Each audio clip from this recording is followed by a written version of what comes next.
Thank you so much for tuning back into the RAHAB podcast. We are down here in Columbus, Ohio right now at Attorney General Dave Yost's office, and he is attacking the issue of human trafficking here in Ohio. Attorney General Dave Yost has set up the Human Trafficking Initiative, which has 4 specific priorities to fight human trafficking. Number 1, focus on prevention and education to stop some of the inflow of victims. Number 2, creating legislative policy to make sure Ohio is doing what it can to fight trafficking. Number 3, assisting in training task forces and prosecutors to build human trafficking cases and develop more task forces in the state. And number 4, streamlining victim services so that victims don't have to go to so many different places to get the help they need. Now, we at RAHAB are so extremely excited to have the opportunity to speak with 2 amazing people from the Attorney General's office that are currently working to help accomplish those priorities. First, we have Jomel, who's the Director of Victim Services for the Attorney General's Human Trafficking Initiative, and Jennifer Rausch, Legal Director of the Attorney General's Human Trafficking Initiative. Thank you both. You're laughing at me now, but thank you so much for carving out the time. You're probably crazy busy, and you carved out this time to have a conversation with us. So thank you so much. Thanks for having us. Yeah, we're never too busy for you. Oh, thank you. Yeah. Thanks. Yeah.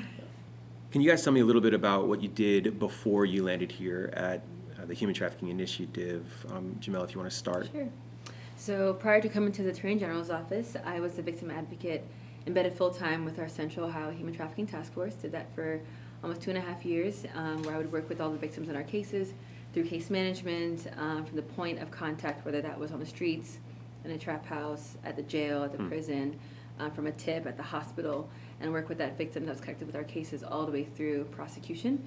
So helping them meet their basic needs, getting them an ID, getting them into rehab if that's what was necessary, housing, just having support, building friendships, setting goals, learning how to budget, finding jobs, all those different pieces as that person was on their road to recovery. And then prior to that, I'm from South Florida. Winters are rough here. Just want to put that out there. And there I worked for 6.5 years at our state attorney's office in Palm Beach County, Florida, as a victim advocate and victim witness coordinator, in our DV unit and our county court unit that handled DUIs, stalking, dating violence, all the other misdemeanor crimes. And so for me, part of being a victim advocate, you have to do continuing education credits. And I took a class on human trafficking, and I said, this is the population that I want to work with.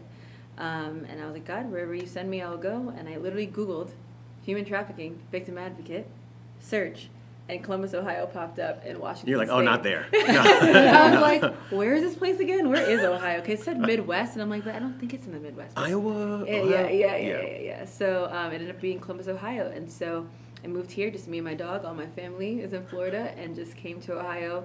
It'll be 3 years this month that I've been here, and just living my best life, helping people. And so you spent years really coming alongside and building deep, meaningful relationships with victims of sex trafficking, survivors of sex trafficking. So for the past 2.5 years, 3 years here in Ohio for sure, and then before that, our DV victims and other crimes that also had connections possibly to human trafficking. So in July will be 10 years that I've been working as a victim advocate. Wow. So, I know, crazy. Are you having a party? Maybe I should. Good idea. Yeah. It sounds like are you offering to have a party for We her? should throw one. Okay. We should throw one. I'm coming. 3-year anniversary to Ohio party, and then a 10-year anniversary for victim advocacy. I'm here for it. So you took a similar route, Jen? Similar, but a little bit different in that I've always been in Columbus. I never strayed far from home, so I have enjoyed our balmy winter this year. I have not gotten to live in sunny Florida. I was with the Franklin County Prosecutor's Office for almost 20 years. I started there as an intern in law school, but actually I like to say that how I ended up in this job is sort of a series of happy accidents. Really it is, because I did some volunteer work. I went to a concert/music fair when I was in college and learned about the Sexual Assault Response Network of Central Ohio. And they were basically asking for volunteers, so helpline volunteers and hospital advocates. And I was like, for whatever reason, because I don't, unlike some people that work in this field, don't have a life history of that. It just spoke to me for some unknown reason. So you both have that in common. I mean, something happened in a moment that you that said, sort I'm of going changed, that direction. Yeah, it just sort of changed. It ended up changing the entire course of my life, because you obviously have to get training for that, right? They're not Yeah. going to just put anybody, like they're not going to let anybody go to an emergency room at 3 a.m. and sit with a victim of a sexual assault. So we go through the training, and there's this woman from the prosecutor's office who is the director of their victim services or their victim advocacy program. And she's talking all about these prosecutors that handle these kinds of cases. And I'm like, oh, well, that's really cool. I didn't know that was a thing. And I knew I wanted to go to law school, but I wasn't sure if I wanted to be a trial attorney who talks all the time or a transactional lawyer. And Jomel is chuckling. You can't, there she is. She smiled because if you've spent any time with me now, I never shut up. For all those out there. And so you thought that wouldn't be the role for that reason. Yeah, I just wasn't sure. I was like, oh, I don't know if I want to Talk all the court. time. Court? I don't know. That sounds scary. But I ended up getting like this internship at the Attorney General's office through a grant. And the person that was leading the group I was in knew the person that ran the Special Victims Unit at the prosecutor's office when I was in law school. So he's like, well, let me put you in touch with her. And I was like, okay. So then I got my internship, and I learned what they did, and I learned about being a prosecutor, and the rest is history. So I just sort of then decided I was going to be one of those prosecutors. So I decided in law school then that I was going to be a talking lawyer. A talker. Wow. Probably before then, but Got it. And so I read your on-the-job piece on the Attorney General's website. Did you? And it said that you've been working with victims of sex trafficking for now over 7 years. You said on the ground. Yeah. What does that mean on the ground? Well, so I prosecuted the cases. So when you start in the prosecutor's office, you kind of work your way through to trial staff. And within 2 years, I was on trial staff. 2 years of my graduation from law school. So I was like in my mid-20s and in the Special Victims Unit because Just getting it done. Yeah, well, they want people that'll volunteer for it, right? You don't want to put somebody there helping victims that doesn't have a passion for it, doesn't want to be there, doesn't understand the issue. True. So, and that, like Jomel said, with regard to domestic violence, as we all know, there's so many pieces of trafficking that involve domestic violence, sexual assault, interpersonal violence, all of those dynamics. And that's what the Special Victims Unit would handle. Those kinds of cases, online exploitation, human trafficking, domestic homicides, child homicides, so really the worst of the worst. And so when trafficking, I've been doing it long enough that trafficking wasn't a charge when I first started. So when it started, I took over the prosecution of it pretty quickly. Somebody else was handling it initially, and she indicted our very first case in Franklin County, and then I ended up finishing that case and stuck with it. And was that 2011 or 2010 when trafficking in persons law came on? I want to say It's either 11 or 12. Oh, okay. But it might have even been later than that when we were able to successfully charge our first one, right? So I ended up handling it, and it just became like, oh, this combines everything. So you got the first case in Franklin County across the finish line. Yep. Wow. I did. And then stuck with it, and I was their dedicated prosecutor, and actually Jomel and I crossed paths then when she became our advocate with the Central Ohio Human Trafficking Task Force. And then we both, through different paths, ended up at the Attorney General's office. Like, this was not planned. We did not recruit one another. No. We were independently hired, and it's just weird. And so I was thinking about that. I mean, and we've spent some time hanging out. You guys came and visited RAHAB's programming, and then we were down here for the summit, and you both clearly have significant skill sets and experience that have positioned you to accomplish all four of these priorities. Like, I believe that wholeheartedly. Thank you. But there's just because people have complementary skill sets doesn't necessarily mean they're going to make the best team always. Right. But for some reason, there's like some exponential dynamic when you two partner together. Tell me about that. What's going on with that? What is that like? What I is don't it? know. It's like this weird magic. You know how like I thought that you maybe like recruited each other then. So the fact that you said it didn't happen is surprising. Not at all. Zero. And in fact, I remember texting her because I still had her cell phone number from when she did work on cases. And I was like, hi, do you remember me? I think I might take this job. I'm really scared because I don't like change. And it was a big deal for me to leave the job I had done for a very long time. I had less faith than Jomel, for sure. And then I was giving her feedback of this change was hard. It's hard but good at the same time because you go from working you're in the trenches and working nonstop with victims. And for me, I was in constant like crisis mode with my victims and kind of helping them get through different pieces, getting them into different locations and responding. And so it was definitely an adjustment, if you will, to go from that level of crisis management to not that level of crisis management, and kind of having even like a schedule. You're getting off at a certain time each day and things like that, and self-care and all those different things. So I was kind of encouraging her that no, this may be a good season. And I think it's important that when you're part of the social services work, I think we can sometimes almost do a disservice to ourselves at times by not taking care of ourselves.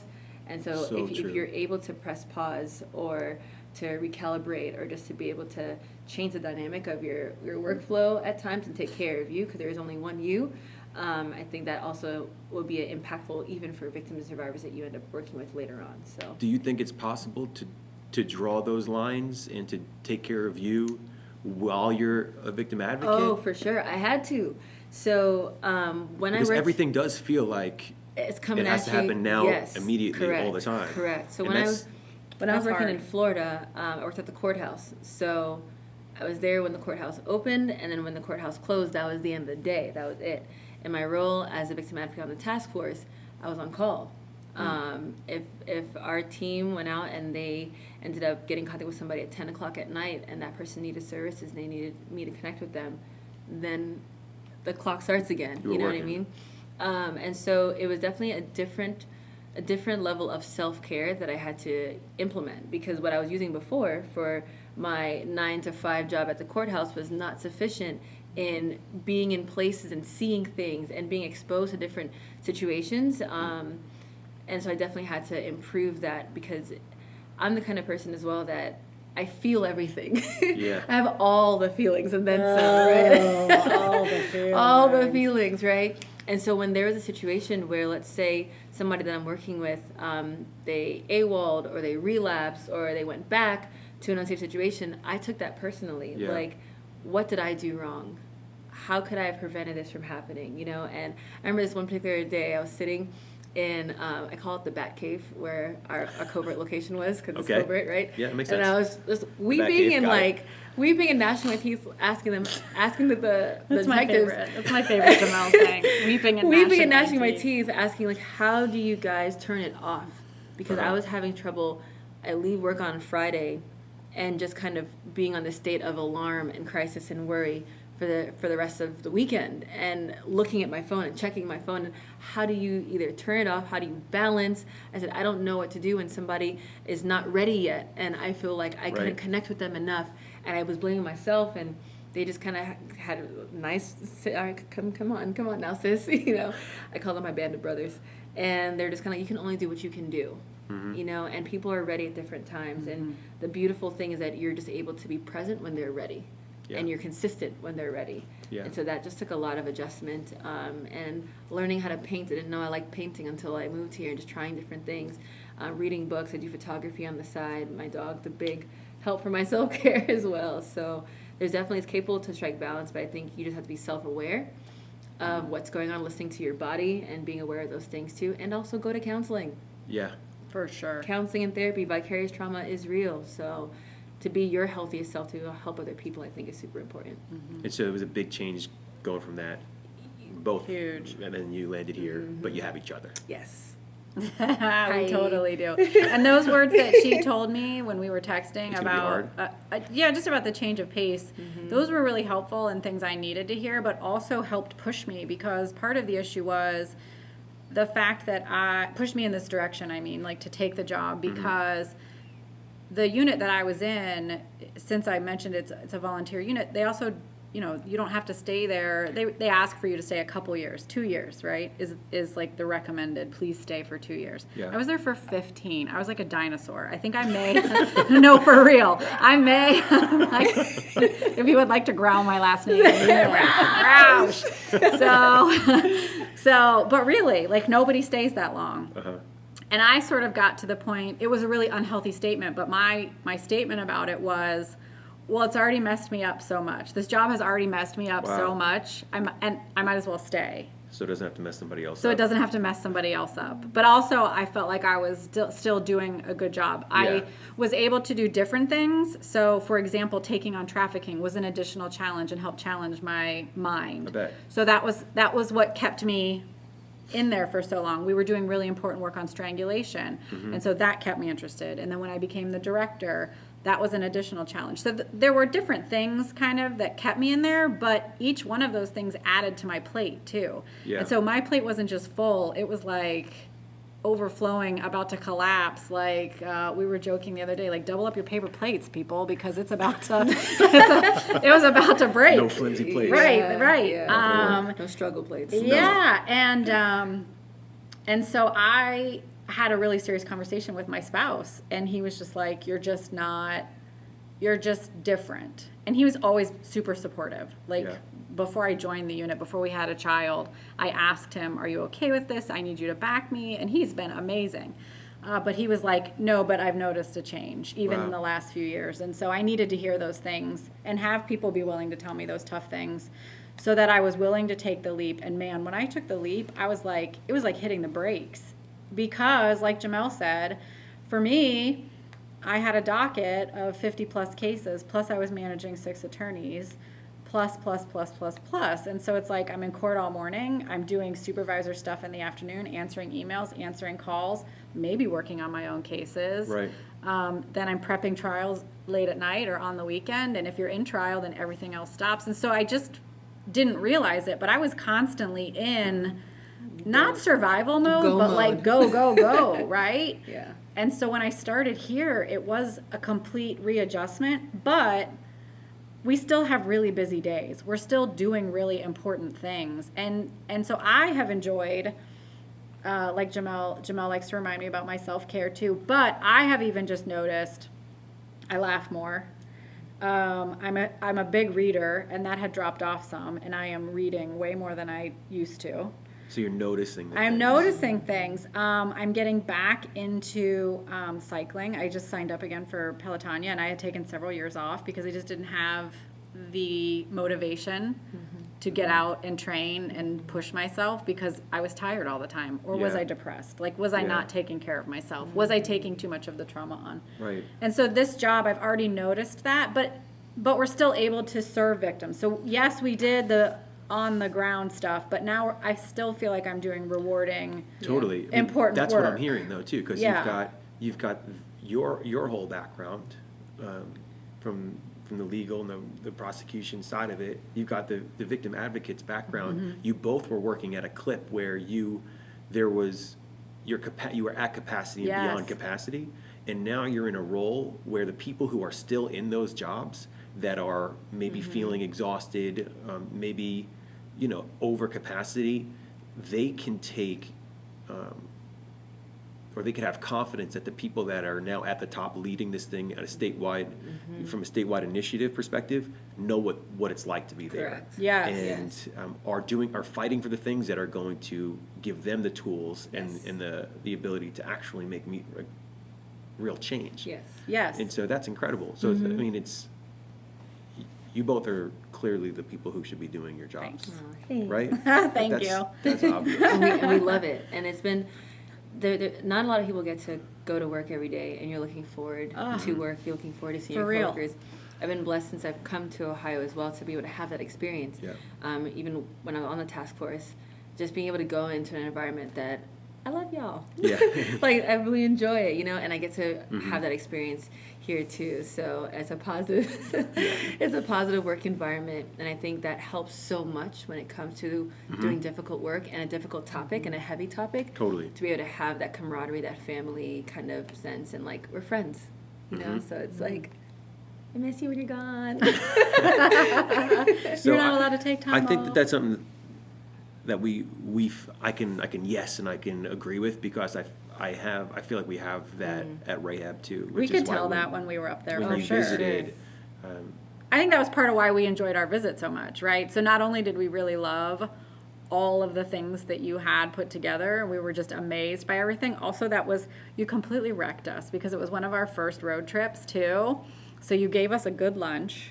I mean, you didn't give it to us. Like, fabulous lunch we had at Mustard Seed. this is not sponsored. This podcast is not The sponsored. cookies were amazing. Okay. Right. But we like Yeah. cookies for our road trips, so that great cookies. But just like all of the things you guys were doing, but also just the people that you were and how you guys get along really well too, and just that you were genuine in your work too, Yeah. and that you were the right people in the right places, and Yeah. it was a good day. It was the day that gave me feelings. I remember. Yeah. I remember that. For real. And so, and then you told the whole auditorium full of people that. I did. You're Wow. welcome. Yeah, thank you. For real, thank you. And so, as RAHAB Ministries, we find that we are constantly being asked to do public speaking, whether it's in schools, whether it's in hospitals, whether it's in community groups or churches or whatever. We're constantly speaking. And one thing that I hear more and more often from people when I tell them I'm at RAHAB or we're doing a speaking engagement or something is their initial response is, some iteration of, I hear sex trafficking is so bad in Ohio. Or, oh, wow, I hear it's so bad in Stark County or Northeast Ohio. Oh, I hear that human trafficking is like the fourth worst. I mean, Ohio is the fourth worst state in the country. And those statements just don't sit well with me. I think that when we have a community that's aware and responsive to an issue, you're going to see that issue more prevalently and prominently. And that it doesn't actually mean that the issue is worse here than it is other places. I think that it actually means the opposite, that an aware and responsive community is a safer community than a community where you don't hear anything about sex trafficking. And so I would go as far as to say that I think for that reason, Ohio is actually emerging as a leader in how we fight sex trafficking and how we respond to sex trafficking. And so if you agree with that, what ways do you see Ohio as a leader in the way that we're responding to human trafficking? Oh, you want me to do this one? Okay. You both can Well, jump in on it. Yeah. I feel like the fact that we're sitting here having this conversation is a great So true. indicator, right? The fact that we have people in leadership that recognize what an important issue this is and are willing to dedicate the resources to it, like the development of our initiative. But I think that you said it absolutely right. So that ranking is based on calls to the national hotline. Right. And so the fact that we have that many calls means that our state has done an amazing job of telling people what trafficking looks like. Right. That doesn't mean there's not still a lot of work to do, but it means that we do have a large amount of awareness. So all of the speaking engagements that you're doing, that the task forces are doing, that the other great workers are doing throughout the state, that's why that number's high. And So people really, are asking us. We're not asking to do speaking engagements. Yeah. You're right. The community's asking for it. right, and so that there's a desire to learn, and we're having that same experience right now too, where people are asking us to come and to do certain things, and we love that because they want to know, and they're all sorts of different groups. Yeah.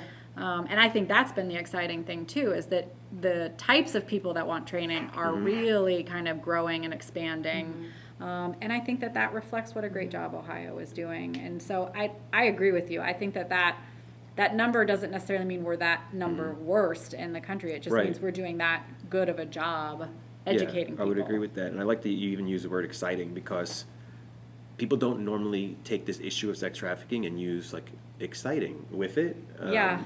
Obviously, it's not exciting what's happening, but the No. response and the momentum that you Yeah. can sense is happening right now is exciting. Like, I think we're in a time where we're about to see some things really come Yes.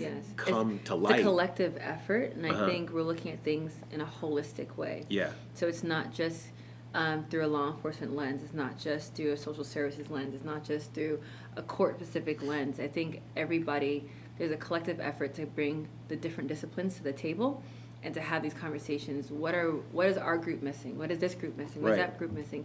And how can we better respond to the issue, to victims, and what can we do better? Also, what are we not doing well? You know what I Right. mean? And having those real kind of pie-in-the-face conversations, but I think Yeah. that's what helps people grow and agencies grow. So I think that's amazing. And even the demographics, when you talked about there's a different variety of people. So a couple weeks ago, I went and I spoke to a Rotary Club in Portage County. And you had a lot of folks there that were like retired already, that they're like, hi, we just want to understand and we want to know, and we don't know what the issue is, and we want to kind of learn about this. Then we also have where we went to a high school in Erie County and spoke to the entire high school. And so you have these different groups demographics, ages, races, you name it. So I think more and more people are wanting to learn, and I think because human trafficking is kind of, I don't necessarily say it as a buzzword, but it's a word that people are definitely talking about. Right. And you're seeing it on social media. You're hearing it at church. You're hearing it in conversation. You're seeing things when you're just out with family or what have you. And I think it's causing people to kind of have those conversations and want to learn more. Mm-hmm. And so, go ahead. I was just going to say, I liked that you pointed out the thing about exciting, right? So we don't usually use words like that with a dark topic. And that transitions to, I think, a lot of our approach. Jomel and I have talked a lot about this, and I think it fits with our personalities, too. It totally does. Yeah. Because what we want, and if you look at our logo for the initiative, which we helped brainstorm. Yeah. Wow. No, I mean, like the real graphic people took care of all of the actually great work on it, but we wanted it to be more hopeful. We wanted it to be light. We wanted it to be that we are talking about a difficult and awful, terrible subject matter, but we want to provide hope. We want people to know that if you have the right people doing the right things, that we can get a lot of great results, and that is a positive thing, and we can get positive results for the people that have been harmed in this way. And so that has been sort of our message. And even when we go present, right? Like, so we're laughing and we're joking and we're just sort of being us because that's who we really are. But that doesn't mean we can't take the work seriously and do a good job. For sure. Of course. But I think that it's really important to have that piece of it, because if you come in and you're dark and you're twisty all the time, it's not great. And that, I think my dark and twistiness has decreased. My dark and twisty level has decreased since I took the new job, probably. I think so. Okay. Yeah, and that's one of the things that we've been actually asked specifically by places that are requesting a speaker from RAHAB is, can you come in and share something hopeful? Can you bring that hope piece? We've got a panel of speakers that are covering everything, but can you just bring the hope? Yeah. Sure. And that was one thing we wanted to include in our Human Trafficking Summit. Yep. Right, we wanted to end the day, so you go through this whole day of learning the different levels that are that happen within human trafficking, labor, sex trafficking, vulnerabilities, all the different things. But we wanted to end on hope. Yeah. And so now you've learned all these things, so we called it Hope in Action. So now that you learn these things, what can you do to kind of help be the action piece to that, and be the hands and feet, and move forward with what you're learning, and how it's going to impact? And another thing that we did was, we did a video with survivors to kind of talk about their successes, right? So many times people just want to hear about, tell us about your worst trafficking situation, or, you know, these terrible experiences that somebody may have gone through. We wanted to celebrate where they are now. Yeah. Where they've grown, what they're doing, what they love. Just be able to celebrate that piece as well. And I think sometimes that piece, that hope piece, can be missing a lot of times from that conversation on human trafficking. So, yeah. And that's exactly why we wanted to send people at the end of the day, send them home with that message. Like, look, For sure. this is what we can all accomplish. And I love that it's not just it's at the end of the day strategically, but it's not an afterthought. Correct. No. Right, so there is a real reason to have hope. Yes. And I think that again goes back to Yes. Ohio leading, Yeah. and I think that it's a personality that your team is carrying. So Thank you. that's evident. And so you said something about Jomel. You said something about not seeing it through just one lens, like law enforcement or social services or something like that. And so, staying on this public speaking thing, one of the questions we get during Q&A time all the time is, why isn't law enforcement arresting more traffickers? How do you answer that? So many things. Yeah, A lot. you There's could a just lot be to all that. the way. Yeah. So I guess, first of all, the average person doesn't understand what an investigation looks like I would agree. when law enforcement is. So it's not the same where, let's say there is a assault or battery that happens in front of somebody, and those two people are still there, and somebody calls the police, and the police come, and somebody gets charged right then and there, right? There's an investigation that happens that can take some time, sometimes 6 months, sometimes a year. And what people don't understand is when you have a crime that involves a victim, you also need to have a victim that's also willing to cooperate and tell their story. Yeah. So when you have those pieces of there's evidence and there's other things that are going on, you still need to be able to have a victim that's willing to cooperate, willing to talk to law enforcement, and willing to say, I trust you, law enforcement, right? And many times a victim that is either still in this situation or just coming out of it, there's a lot of basic needs that they're in need of. And so many times they're not ready to have that conversation with law enforcement from the very beginning. It's after they've started going to counseling. It's after they are in recovery and they've gone through rehab or they're gone through detox. After that they've been able to solidify a safe place to stay, a place they've been able to sleep for a couple days. They've been able to get food for a couple days and not worry about being in survival mode. So you think about all those different pieces, and that can take a while sometimes for some survivors based on what they've been through. Addressing mental health needs and medications and even just like medical health, and whether there is hepatitis C or there's abscesses or other things that their body's been experiencing or exposed to, allowing for those needs, those basic needs to be met and to be taken care of, and allowing them to also feel safe and to feel like there are people that are here because they want to be here. Yeah. Right? And so the building of trust is a huge, huge, huge part of working a human trafficking case, and that takes time, and it takes that rapport building, it takes service providers following through, it takes a joint effort of a multidisciplinary team working together, where you have the case managers, you have the counselors, you have the law enforcement pieces, but everybody's working together. That way also this victim is not being re-traumatized by having to tell their story 5, 6, 7 times to each different, agency, if you will. So there's that, and I think a lot of people have the misconception that if somebody says, hey, there's a trafficker, the police is going to come now and just, all right, you're a trafficker, going to put you in cuffs and now take you to court, right? So when you have an investigation, the amount of other things that are going on, what our detectives make sure to do is try to build a case that the full weight of the case doesn't just rest on the victim. So if there's money laundering, if there's tax evasion, if there is drug possession, if there's these other crimes, illicit activities happening, those things will probably also be part of that case as well. Yeah. And I think that's a lot, that ends up being, I guess, an area of, for victims, because it kind of allows them to feel like I'm not carrying the whole weight of this case on my back, right? And what if I'm not ready to testify in front of the person who's been victimizing me? What if I'm not ready to do that? I'm terrified, or I still love this person, right? So all those different pieces come into play when there's a case, and so I think from that vantage point, it's good for people to try to, or to be educated on what does a human trafficking case entail. Look like. And that's just, and we're just talking about sex trafficking. We're not even talking about the labor trafficking pieces that could be part of something as well. Yeah.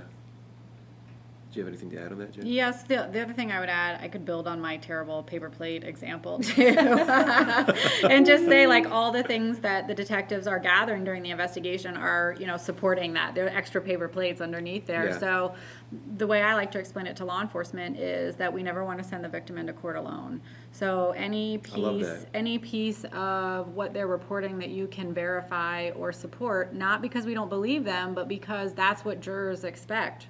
And jurors want. I mean, you're talking about very serious charges, as they should be. Trafficking in persons carries 10 to 15 years mandatory, and 25 years registration as a sex offender. So they're very serious charges, and so you should have, a lot of, I don't want to say a lot of evidence, but you shouldn't put that all on the victim. You shouldn't put that all on the victim's shoulders to carry the weight of the case. So anything that you can provide support for, even if it's just we stayed at this hotel, it doesn't matter if the hotel receipt is in somebody else's name, if it's in the victim's name or one of the other girls' names, as long as it's during the time frame the victim reported, that's great. I mean, I'll take that.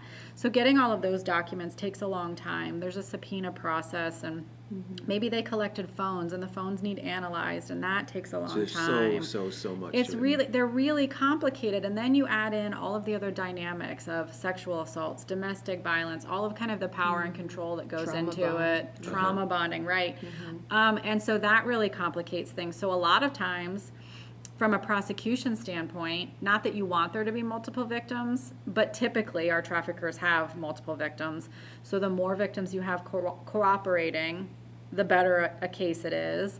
That doesn't mean we won't go forward with only one if you have other supporting evidence too.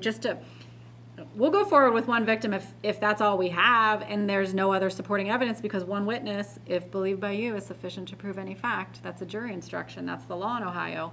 But what you don't want is you don't want that victim to feel all that pressure. Yeah. And so then you gather all of that information, and then, you know, where is the victim in the process? Maybe they were ready to cooperate when the investigation started, but now the investigation is 8 months later and they've relapsed, or they've moved away, or they're so far into their treatment and their recovery that they don't want to revisit it. So then where are you?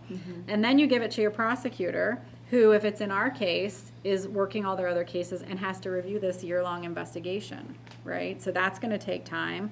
And then, at least in Franklin County, the court process can take a very long time. Yeah. It can take a year or more. And so you've got... How long do you think it takes, or in your experience, a case from start to across the finish line? You mean from like first tip to Like conviction? during the investigation Sure, piece? yeah. Ooh, 3 years? I was going to say two or 3 years. I can't wait till I get asked this question again. Yeah, like 2 I or feel 3 like years. yeah. Because, you know, you can talk to, let's say you talk to, they get a tip and that victim's willing to talk to you right now. They're ready to tell you everything. Great, okay? So they tell you everything. And then they say, and this girl, and this girl also used to work for him. Okay, so great, you have that piece of information. They still have to get, maybe they're gonna get ads. They're gonna get, and when they get ads, they have to get other information about who posted the ads and who paid for the ads and all sorts of information. Maybe they're going to track down those other girls and see if they're willing to cooperate. They're going to try to track down hotel things. They're going to just continue to build the investigation, which takes time. Yeah.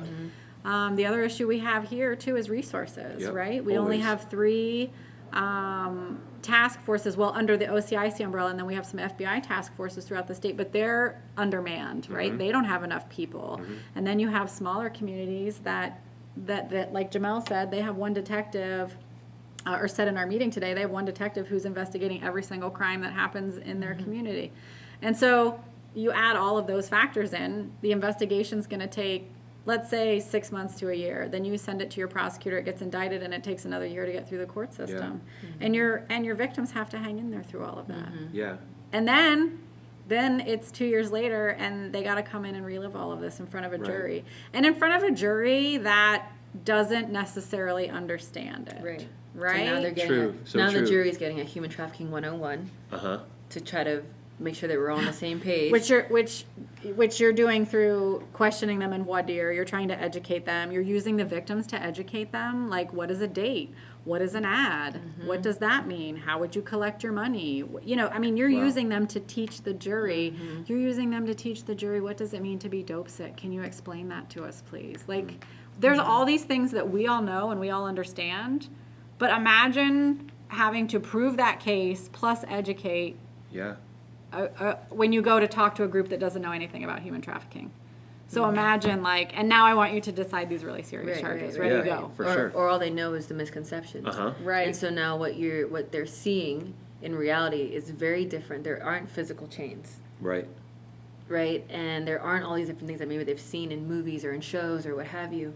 And so now they have to try to understand and believe that even though this person didn't have physical chains, they were being trafficked. Totally. And that could be that's shocking enough for some people during like a presentation, and it takes time for that information to kind of seep in, you know what I mean, much less during a trial process. And you're hoping that you're giving them the tools and explanations enough that they can be able to take what they're hearing and what they're seeing and be able to come back with a decision that we're in favor of. Yeah, so through all that explanation and the details of why, you know, from a question that like that really began from both of you saying, like, we need to understand what it actually looks like to get a case from start to finish. Correct.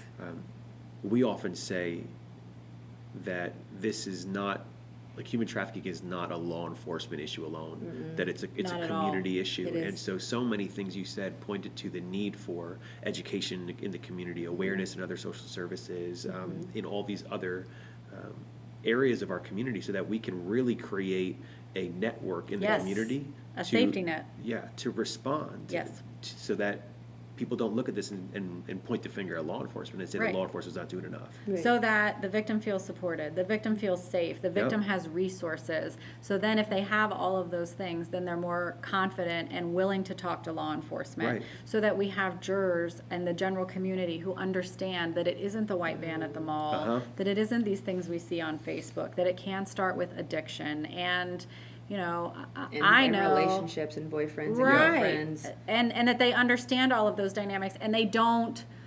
not diminish the validity of it, but sort of discount the Yeah. validity of that, right? Because if you think about it, everybody accepts that we have an opioid epidemic. Right.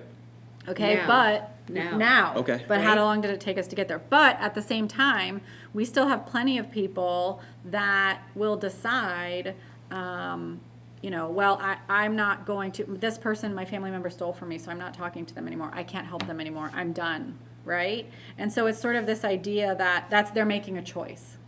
Yes, they're making a choice, but that choice can lead them to be victimized. So, True. are you going to not listen to what a victim says because you think he or she made a choice by using drugs or being addicted?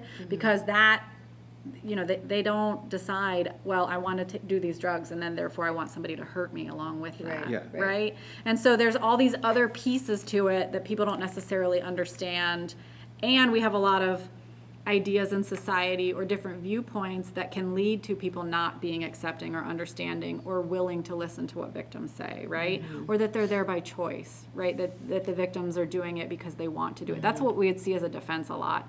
Well, I was just making sure she was safe. I wasn't trafficking her. She was doing that prostitution providing stuff safety. on her own, right? And this is one of my favorite things that Jomel says, and I'll give her all the credit in the world for this, but I'm totally stealing it right now. Go for it. Is that no little girl or little boy grows up and says I want to be a prostitute when I grow up. Right. Right? I mean, so but we don't think of those things as a society. And I think that helping us with all of the things that we're doing and providing that safety net and providing all this awareness, if we can sort of change how people view trafficking, and I can get on my sexual assault soapbox too. I think sometimes when it comes to sexual assaults, we live in a culture of disbelief, right? Yes. That's our automatic, right? He said, she said is a negative, except under the law, he said, she said, if they believe one part is sufficient to prove any fact, right? Like I said. And so I think that's changing a little bit with the Me Too movement, but automatically, like if I told you I got robbed outside and somebody stole my purse, would you be like, what were you wearing? What was Right. in your purse? Right. Was your purse open? Could they see what was inside your purse? You would be like, oh my God, Jen, that's terrible. Yeah. Right? Okay, now you might be nicer if I told you I was sexually assaulted, but somebody else may not. Yeah. The questions are, were you drinking? Were you on a date? What were you wearing? Right. And so I think sort of that culture feeds into this as well with Yeah, trafficking. I always say in presentations, I'm going to do this presentation on what human trafficking looks like right here in Ohio from our experience at RAHAB, and everything in this room could sound really black and white. When you walk out of the room, it's all gray. Yes. Like everything is mixed together. It's Yes. And I love the way that you guys have said this is oftentimes, you know, self-harm, intimate partner violence, addiction, all these things kind of converge on the life of a survivor. And so those kind of, that kind of education needs to get out. And there were times where I felt like overwhelmed. Like, how are we going to bring so much change and get people to understand and get on board, right? And that I don't know if I can do this, right? And then I had to pause and had a little chat with God, and it was kind of like the domestic violence movement has been around for 50, 60 years. We are where we are now, 50 to 60 years later, right? It took a long time to get here. We're in the first 10 years of the human trafficking movement, if you will. So there's definitely room that is going to happen. It's going to grow, but there's going to be a lot of opposition in the beginning. Yep. But you just keep chipping away. How do you eat an elephant? One bite at a time, right? So right now we're still probably at the toes, maybe, or the ankles. Right? That is really gross. I'm following. Right. I'm following it. But It's like a chocolate elephant. Yes, keep yes. that. And so talking Now you're speaking my language. Okay. Got it. So so a lot more people can understand domestic violence. A lot of us have, whether it's a family member or a friend or somebody that belongs in a social environment that we're connected to, they can understand the dynamics of domestic violence, and they can understand maybe why this wife, this girlfriend, this husband, this boyfriend may not have left that unsafe situation. but we're not there yet for people to understand why a trafficking victim didn't leave. Right. But it creates almost a conversation to kind of connect those dots, because if you can kind of start to understand the dynamics of domestic violence, and those elements are usually present in sex trafficking, Right. you have that power and control that's happening repeatedly on top of being exploited and things like that, that it kind of helps people Yeah, get you can that. draw that line. Yeah, and they kind of have those like aha moments at times. So that's something I use a lot to be able to help begin to build that bridge Yeah. of people to kind of understand. For sure. And I love that both of you said that the goal is to have not the entire weight of the case on the like the victim carrying that. Yes. And so one of the things that you've said, Jomel, is that you want to be a voice for the voiceless. Can you tell me how to do that in a way where you're not the new person speaking for them? You know what I mean? Do you understand the question? Like, if you're going to be if they're voiceless, and now we've got someone who's the voice for the voiceless, they've had someone who's been a voice for them before, just in a negative sense. I got you. And so how do we represent people who don't have a voice in a way that is responsible and uplifting Yeah. and really representing them? Yeah. How can you be a voice for the voiceless in an altruistic and responsible way? So I think one of the things is when somebody's coming out of a trafficking situation, they didn't have any control. And so if they're part of your program or your agency in some sort of capacity, allowing them to have some control and to be able to make decisions. Can you give me like for practical examples of that? Are they like So- little tiny things? That you Yeah, could, like it could be small things, medium things. So, for example, if let's say there needs to be a decision on what group that they're going to go in for, whether it's a counseling group or arts and crafts or something for them to participate in, right? And instead of just saying you're going to go to the painting group today, there is instead say there is painting, there is horseback riding, there is which one would you like to attend? Right. Allowing them to have choice, right? I think choice allows for ownership and empowers people to feel like their decisions and their thoughts matter and their voice is being heard. And also I think in situations where you're empowering them, you're encouraging them to speak, and you're letting them know, I want to hear you. I want to understand where you're coming from. I want to be able to be here. And so when they also can see somebody in a capacity, like when I would go to court, and sometimes court could be a really scary place, right? Whether you've been in and out of the court system or not, it can still be a very scary place. And so when there's situations where there's a court situation, or maybe you go with them to Job and Family Services, or you go with them to the BMV, and you're picking up on this person's body language that they're uncomfortable, or they're not being treated fairly, and you speak up on their behalf, and they're able to see you really follow through on helping to be a voice, right? But including them in the conversation versus like, I'm just gonna talk for you, right? Yep, But yeah. making them a part of that conversation, I think that is super, super impactful and super important. And as things progress, one thing that I would do, because in the beginning, when we talk about balance, I just want to do everything for this person. But doing everything for somebody ends up not really being helpful. So true. That means Right? you're doing nothing for yourself. And so I just sounded like Jomel. you did. High five. Yes. And so understanding that there's a saying that if you give a man a fish, you are able to feed him for today. If you teach him how to fish, they're able to eat for a lifetime. So instead of just saying, I'm going to do all these things, we're making a plan, I'm doing all these things for you, including them in, you're going to be doing these things together. So maybe there's 5 things. I'm going to do 2 of them. You're going to do 2 of them, and we're going to do 1 thing together. Or I'm helping you along the way. That way, it's not that you're taking everything on. There's also ownership and opportunity for them to be able to kind of grow those skills, because there are a lot of skills they have to relearn or be exposed to for the first time. And so allowing them to be in partnership with the process versus just being told this is what you're going to do, because that's what they were exposed to before. The trafficker told them, you're going to do X, Y, and Z. You're going to go here. You're going to eat here. You're going to have this. You're going to, you know what I mean? You can't do this. So I guess in those situations, being able to allow them to have opportunity to make decisions, I think is super huge for them to be able to feel like they have a voice. Yeah, that's exactly what I was asking. Thank you so much for clarifying that. Because I could see that, and I'm not trying to pick on people specifically, but I can almost see like the desire to help Yes. turn into this overbearing, And it like means- I'm yeah, going to be the new people can mean I'm the new well. controller. Yeah. And so being a voice for the voiceless sounds a lot like listening. Yes. And Like, what's allowing them to important say to them. no. I don't want to do this today. Yes. Right? Yeah. And that's okay. being able to, for them to be able to have opposition or say, I'm not trying to go down this path. Okay, so what is important to you? So I'm not going to make a case management plan based on what I think is important. What do you think is important? What do you want to work on first?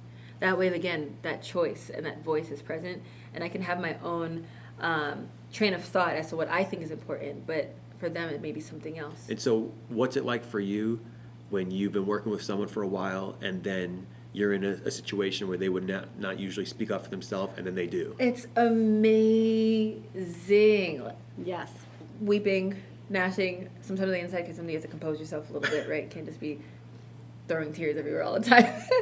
But it's just so powerful to see somebody That's be able like to the stand yes. up. Yes. Yeah. And especially when they're there and like, you guys kind of make eye contact and I'm like, you get it. You did it. You Yeah, did yeah, it. yeah. You did it, you know? It's such a beautiful experience because you're also able to see them, they're progressing and they're moving forward. And now they also can feel it too because when they feel, I just said that. Uh-huh. I would have normally not said anything. Yeah. And then like, okay, I got something else to say. It's okay. And it's okay. Yes. It's Uh-huh. really, really, really powerful, impactful, and it's really, really beautiful. That's so cool. Yeah. And so I've only had a few interactions and opportunity to observe Attorney General Yost, but from those interactions, I'm 100% convinced that the issue of sex trafficking is not a political issue for him. Not at all. This is deeply significant to him. Do you have any perspective as to why that is? And if not, what is it like working in that kind of environment where this is not I think a that's political better. thing? I think this that's is I think that's a better question for us. It is absolutely amazing, and it's hard to put into words how great it is because I think so often human trafficking, because it is such a buzzword, because it is such a topic that everyone or a lot of people are talking about now, it can be used for the wrong reasons, right? Or it can be paid, that you could just be paying lip service to it. Like, Yeah. I'm going to do this thing, but I'm not really going to do this thing. And the fact that Jomel and I are sitting here, as well as Emily, our third member of the Charlie's Angels crew, What's up, Emily?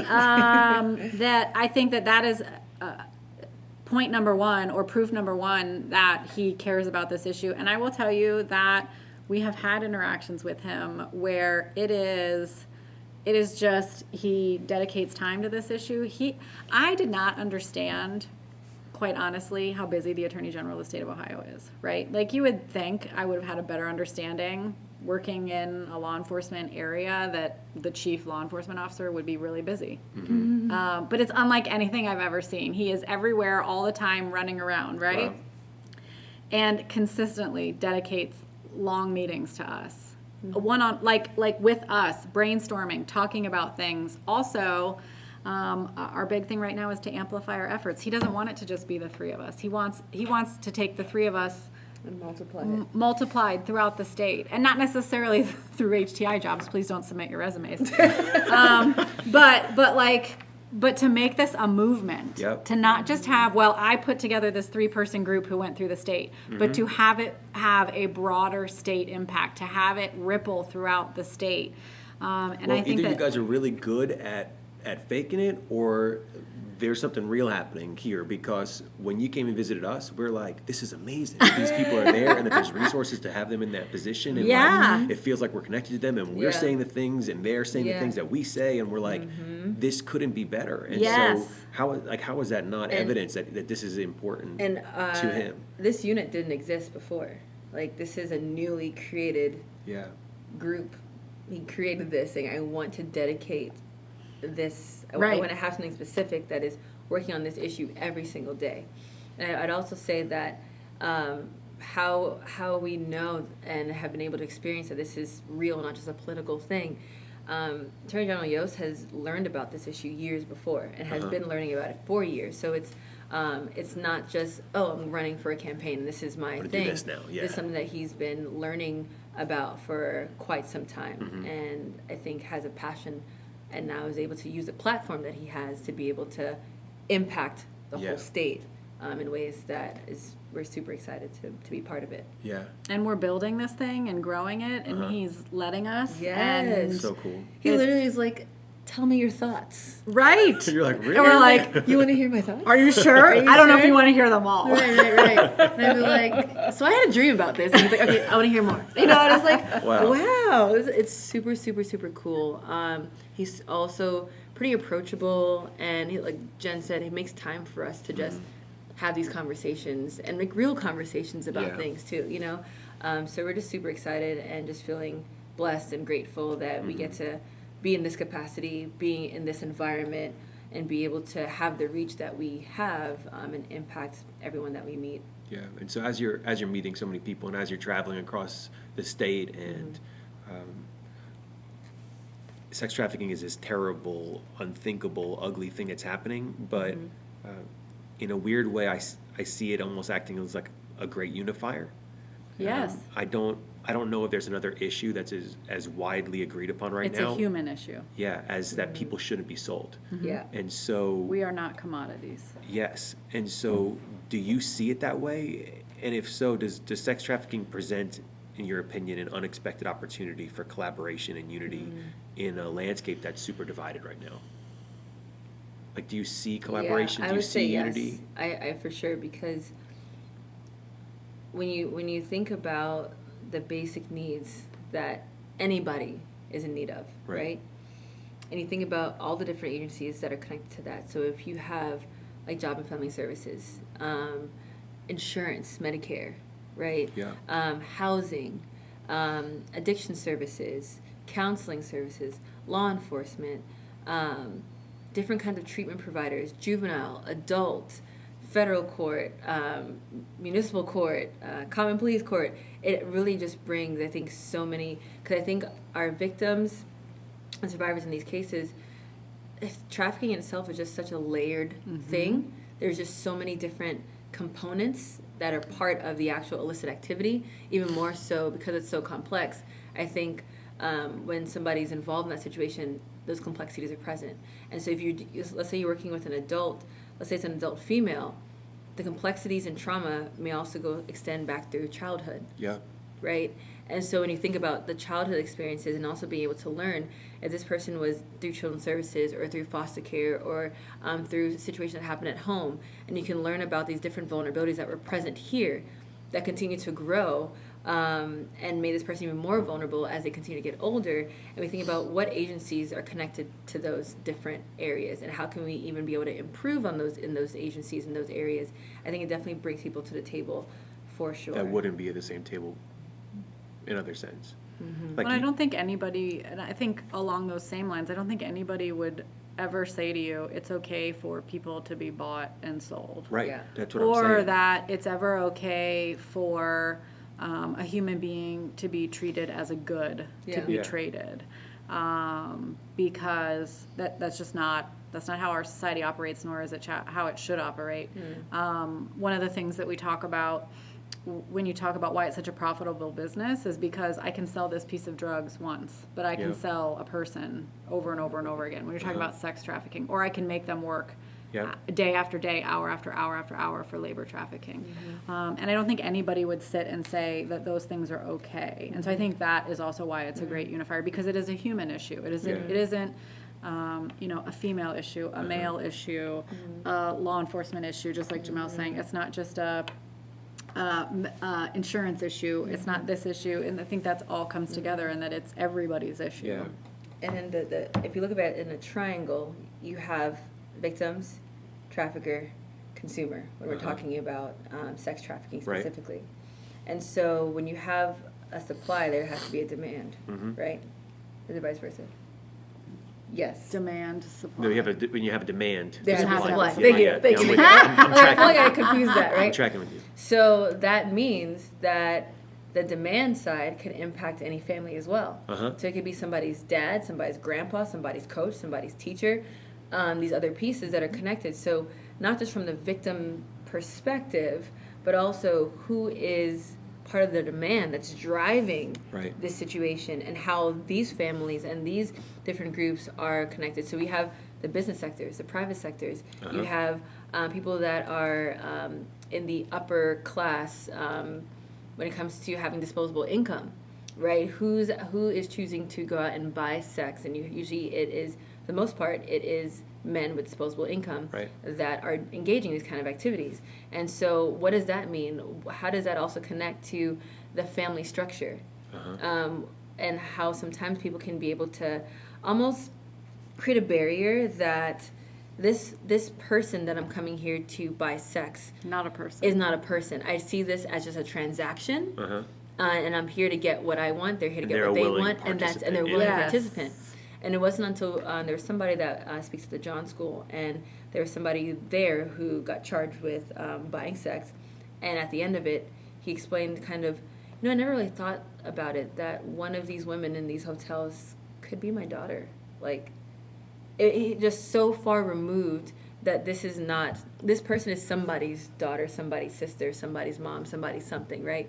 But they are somebody, period. Correct. True. Right. Correct. And so because of that, you have, when he talks about being able to unify, it can impact any of us in some type of way, whether it's through the supply side, if you will, the demand side, if you will, if you know somebody who may be exploiting somebody through a relationship. Yeah. It can definitely, if you have a heart in your chest, and if you've ever felt vulnerable in your life, right? I Right. think we all can be able to say, at some point, I felt vulnerable. Yeah. Right? And the only difference is that with a trafficking victim survivor, there was somebody that was willing to take advantage of their vulnerability and exploit them because of that vulnerability. Yeah. And so, of course, the details people will disagree upon, but in general, there's this almost universal agreement right now for most people, right? There are still people that are out there buying sex, but when you bring it into a room like we're sitting in now, where there was just a whole room full of people from every sector, for the most part, coming together to unify around fighting this issue, people agree that people should not be sold. Yes. And so, When I looked around the room at one point today, I was like, this is Feelings? pretty cool. I had like a little bit. Okay. A little bit. but you had to be in work mode still. Yeah, I mean, I had to be professional, so I'm not allowed to have feelings at work. Right. Oh, stop it. Yeah, so is- But it was kind of cool. something's clearly I legit happening. had this moment where I looked around the room, and because we are rebuilding this group and trying to make a difference throughout the state, and it sort of struck me that we had a lot of really great people all sitting together from different, like you said, different walks of life, different backgrounds, different jobs, different everything that can all provide different things in different ways when Yeah. a trafficking case comes along. Yeah. Yeah. But not even a case, when somebody gets trafficked, Right. period. Yeah. And so there was, I guess, at a really ugly time in our country's history when slavery was legalized, it was legal. Ohio actually had more safe houses in it than any other state. And more people found freedom through Ohio than through any other state. And so we believe at RAHAB that Ohio is historically and geographically significant I like regarding Yeah. freedom in America. Yeah. And so as we we are a cl- liberating state. I believe that. I like And so as we close, can you maybe just talk through or tell me or think through why Ohioans have a reason to believe that we can once again be known for freedom? I think it's important. There's two different things I'd like to say about that. First of all, I think it's important for every Ohioan to know that any little thing that they can do can make a difference, right? So it's like the ripple effect. You do one thing and it can impact so many other people. So, and I think Ohioans believe that in general. And I think that the fact that we were just talking about all the different people that we had here around the table, Ohio has so many great people, programs, things available, so many great minds, whether they're researching, whether they're providing services, whether they're investigating, whether they are, establishing coalitions, whether they are providing medical care, whether they are organizing clothing drives and operating safe houses, whatever it is, we have so many great people who are already doing the work. The fact that we have all of those things should give every Ohioan hope. Yeah. That we are going to make a change and that we can continue that tradition. And every Ohioan should be willing to join in. We Right. have our Join the Fight postcards, have safe conversations, have healthy conversations, talk to your kids, explore vulnerabilities, Yeah. make sure, just all of these things that you can do to make a difference in your community. And there are so many resources that we have in Ohio, and the fact that we're bringing them all together should give everybody hope. Yeah. And why not Ohio? like, why not be a beacon of freedom? Right. The hope bringers. Enough said. Enough said. Right. That's it. Why- Mic drop why right there. not? And so we just hope to have such so many more conversations and Yes. opportunities to partner and connect with you Yes. too and in the work you're doing. And so I just thank you so much for all of the information you just shared Yeah, on thanks the for podcast. having us. Yes, We're gonna thanks for chop it having up us. probably into little clips, easily consumable. I'll share it all with you guys. You Awesome. can listen to it. If people are wondering about some of those resources you just said, is the best place ohioattorneygeneral.gov/human trafficking? Yes. Is that your brand new website? Yes, that's our Brand new. spanking new. And Still does got that the mint have on it. that has the logo that It you has guys the has helped? logo Yes. So ohioattorneygeneral.gov/human trafficking. Yes, Correct. and you it- can request resources. You can email us. You Okay. can get Look all at sorts of Mythbusters things. that's on there. So Depending good. on what field of work you're in, there might be some resources there for what you can do, what it looks like from your perspective, how to pick up on things. Do you guys publish like statewide trainings that are going on up there? Like, is there an events calendar on that at all, or or is that part of a newsletter that people can sign up for, or what? I mean, We don't know, not yet. Not yet. Coming No, soon. it's, Coming soon. That's still in development. Okay. Okay. We mentioned we're still building this initiative. True, yeah. true, But true, people true. can That's, definitely request a speaker if they want us to come and Okay. present. Yes. What we do offer is to be able to do like a basic human trafficking 101, and we also can do more advanced for, let's say it's for law enforcement or attorneys or folks that are probably working with at-risk or high-risk populations that or maybe have already received a 101 before but we can take a deeper Wonderful. dive. Take a deeper Got it. dive. Take a if you deeper will. dive into it. So we do So offer good. those two pieces, and then we also are having a human trafficking summit every year. We just had our first one, our inaugural summit in January, and so there's another one coming up for In January January 2021. So Awesome. we haven't decided on a date specifically yet, but we'll be able to have that information. But everybody should reserve all of their days in January. All The days entire of month. The Got it, entire 'cause month. you don't wanna It's miss Human it. Trafficking Awareness Month, anyways. You Yeah. definitely don't want You to don't miss wanna it. miss it. Cool. Yeah, so we're excited. Well, thank you guys so much. Thank you, Yay. Jomel. Thank you, Jen. And Thanks. for anybody listening that wants to get more involved with RAHAB and the work we're doing, the expansion projects that are happening in 2020, just go ahead to our website, rahab-ministries.org, and drop your email in there for a newsletter. Send us a message to our contact form. We'd love to connect with you. Peace.